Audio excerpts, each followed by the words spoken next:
Hello viewers, welcome to our channel. So ఈరోజు మనతో స్టూడియోలో ఉన్నారు నరేందర్ గారు. He's a maths teacher and a government job trainer. Welcome sir, నమస్తే. నమస్తే మేడం.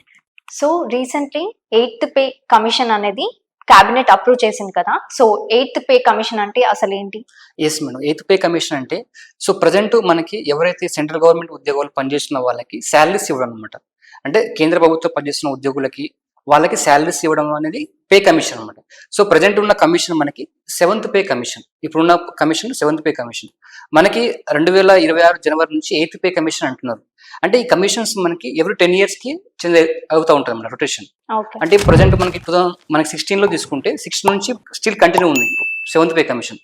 2026 జనవరి నుంచి మనకి 8th పే కమిషన్ వస్తుంది. అంటే దీంట్లో కమిషన్స్ ఎలా ఉంటాయంటే లెవెల్ 1 నుంచి స్టార్ట్ మనకి. లెవెల్ 1 నుంచి అప్ టు లెవెల్ 18 వరకు కమిషన్ శాలరీస్ ఇవ్వడం అనమాట సెంట్రల్ గవర్నమెంట్ ఉద్యోగాలు. దీంట్లో మనకి లెవెల్ 1 అంటే basic pay. According to 7th pay commission ప్రకారం ఇప్పుడు మనకి 18,000 ఉంది బేసిక్ శాలరీ. 18,000 మనకి basic salary 7th pay commission ప్రకారం. అదే విధంగా ఇప్పుడు 8th పే కమిషన్ వస్తే మనకి 26,000 బేసిక్ పే రావచ్చు. అది ఎక్స్పెక్టెడ్. అంటే according to 7th pay commission ఏమో 18,000. ఒకవేళ 8th పే కమిషన్ వస్తే 26,000 బేసిక్ పే రావచ్చు. అప్పుడు మీకు శాలరీస్ హైక్ అవుతుంది, ఇంక్రీజ్ అవుతుంది. అంటే ఇక్కడ పనిచేస్తున్న వాళ్ళకి ఇప్పుడు గవర్నమెంట్ జాబ్ ప్రిపేర్ అవుతుంది. సెంట్రల్ గవర్నమెంట్ ఉద్యోగాలకి జాబ్ వచ్చిన తర్వాత మీరు 2026 జనవరి కల్లా మీకు అపాయింట్మెంట్ వస్తే శాలరీస్ అప్పుడు మినిమం 10th క్లాస్ క్వాలిఫికేషన్ తోటి మినిమం మీకు 50,000 శాలరీ ఇన్ హ్యాండ్ రావచ్చు. ఎప్పుడైతే 7th పే కమిషన్ ప్రకారం 30 వరకు వస్తుంది శాలరీ. అదే 8th పే కమిషన్ ప్రకారం మీకు 50,000 రావచ్చు.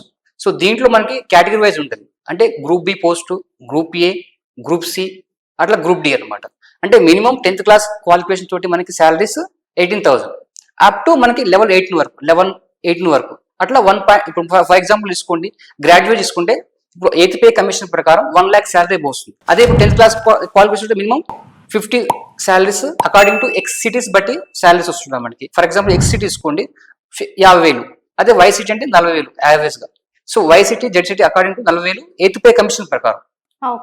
ఇది అనమాట. దీంట్లో మనకి 10th class qualification, intermediate qualification, degree qualification, ఈ 3 క్వాలిఫికేషన్ తోటి మనకి శాలరీస్ డిఫరెంట్ ఉంటుంది. ఈ కమిషన్ మనకి సెంట్రల్ గవర్నమెంట్ మనకి శాలరీస్ అకార్డింగ్ టు క్వాలిఫికేషన్ బట్టి మనకి జాబ్ ప్రొఫైల్ బట్టి శాలరీస్ అని ఉంటుంది అనమాట. దీంట్లో మనకి 8th పే కమిషన్ తీసుకుంటే present at least 40,000 to 50,000 per month.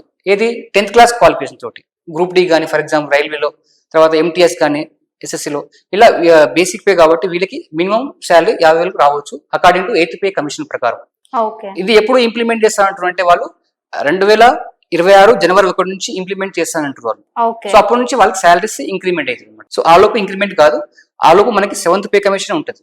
2026 జనవరి తర్వాత మనకి 8th పే కమిషన్ ఇంప్లిమెంట్ చేస్తారు. అప్పుడు శాలరీ ఉద్యోగులు పనిచేస్తున్న వాళ్ళు, కొత్త వాళ్ళు అపాయింట్మెంట్ వాళ్ళు కూడా శాలరీస్ అనేది minimum average 40,000 to 50,000 per month రావచ్చు అకార్డింగ్ టు సెంట్రల్ గవర్నమెంట్ ఇచ్చే కమిషన్ బట్టి. ఇది మనకి డిఫరెన్స్ అనమాట 7th పే కమిషన్ కి 8th pay commission. 8th pay commission expect మనకి అరౌండ్ బేసిక్ పే 26,000 రావచ్చు. తక్కువైతే రాదు, ఎక్కువగా రావచ్చు. నా ఎక్స్పెక్ట్ ప్రకారం అయితే 26,000 బేసిక్ పే రావచ్చు. దీని మీద DA, HRA, travel allowance year ని కలుపుకొని మనకి అరౌండ్ 50 వరకు రావచ్చు. మినిమం 10th క్లాస్ క్వాలిఫికేషన్ 50,000 జీతం రావచ్చు కేంద్ర ప్రభుత్వ ఉద్యోగాలు. అదే మళ్ళీ స్టేట్ గవర్నమెంట్ మళ్ళీ డిఫరెంట్. సెంట్రల్ గవర్నమెంట్ ఇది కమిషన్ అనమాట. ఓన్లీ కేంద్ర ప్రభుత్వం పనిచేస్తున్న ఉద్యోగులు మాత్రమే ఈ కమిషన్. ప్రజెంట్ ఉన్నది మనకి 7th పే కమిషన్, రాబోయేదేమో 8th పే కమిషన్ అనమాట. 8th పే కమిషన్ కి శాలరీస్ చాలా ఇంక్రిమెంట్ అవుతుంది.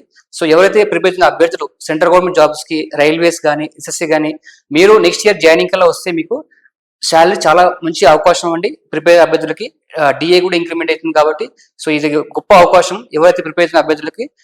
ఎవరైతే ఇప్పుడు రాబోయే నోటిఫికేషన్స్ ఉన్నాయి రైల్వేలో, తర్వాత మనకి ఇది ఎస్ఎస్సీలో, తర్వాత యూపీఎస్సీ తీసుకోండి. ప్రిపేర్ కండి. ఈజీగా జాబ్ కొట్టండి. మీకు శాలరీ పర్ మంత్ యావరేజ్ తీసుకుంటే ఏది non gazetted post 10th class తోటి మినిమం 50,000 రావచ్చు. అదే డిగ్రీ మీద అయితే 1 lakh అబోవ్ రావచ్చు శాలరీ. తర్వాత మీకు బెనిఫిట్స్ చాలా ఉంటుంది. ఓకేనా, ఎన్పిఎస్, పెన్షన్స్, కేంద్ర ప్రభుత్వ ఉద్యోగాల్లో చాలా మంచి ఆపర్చునిటీ ఉంటుంది అనమాట. ఓకే అండి, థ్యాంక్ యూ.